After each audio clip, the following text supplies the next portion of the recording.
So you've been doing something really cool here at Open World in this Internet of Things world, specifically around counting people. Yeah. So tell us what you've been doing. Yeah.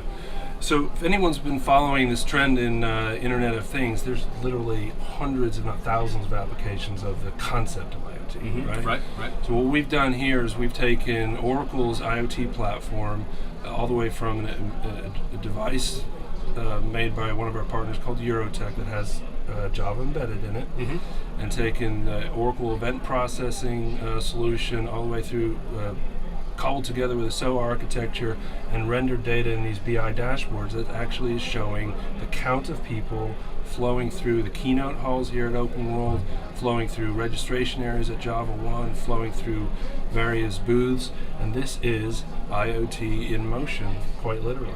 So now obviously counting people at Open World, where there's about 60,000 people and all going in totally different places. You got that market locked up. But what else would you do with this capability? What else would you do with people counting in the real world? Well, there were a couple motivations for doing it. A, just take the people counting out of it for a minute. We just wanted to prove that IoT is around you today, and that Oracle technology combined with the Hitachi skills could make it a reality.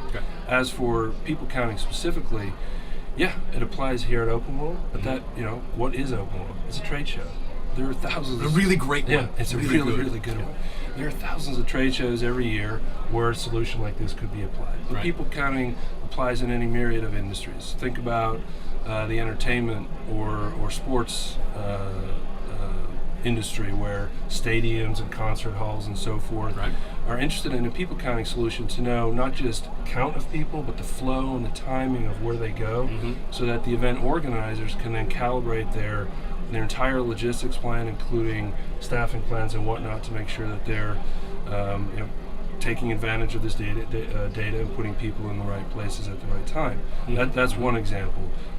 Code compliance would be another one, right? So what we've done here, for example, one of the keynote halls, is we know exactly what the capacity of the place is, and when it's starting to reach peak threshold, we don't want the fire marshals coming in and telling us to kick people out. We can just be proactive about that because of the way that this solution works.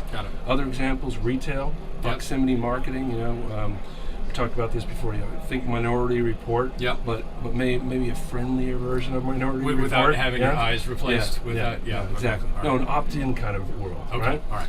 Where you're being counted anonymously. There's no identifying information that's being shared, but the retailer or the marketer in this case is able to tailor their plans based on the count of people and the flow of people through a particular retail establishment. So really what you're talking about is giving behaviors to places, to spaces. And so where do you think, when Hitachi looks out at the future of like physical environments having behaviors and things like that, where do you think this goes? What do you think ultimately it means? I mentioned Minority Report. You could think about the household, the Jetsons household too, right? Where machines are not only talking to other humans, but they're talking to each other, and everything's automated.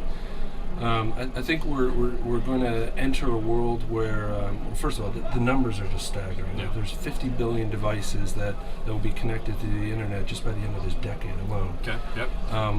That's 6x the number of people on the planet. So 6 devices for every person. For every person.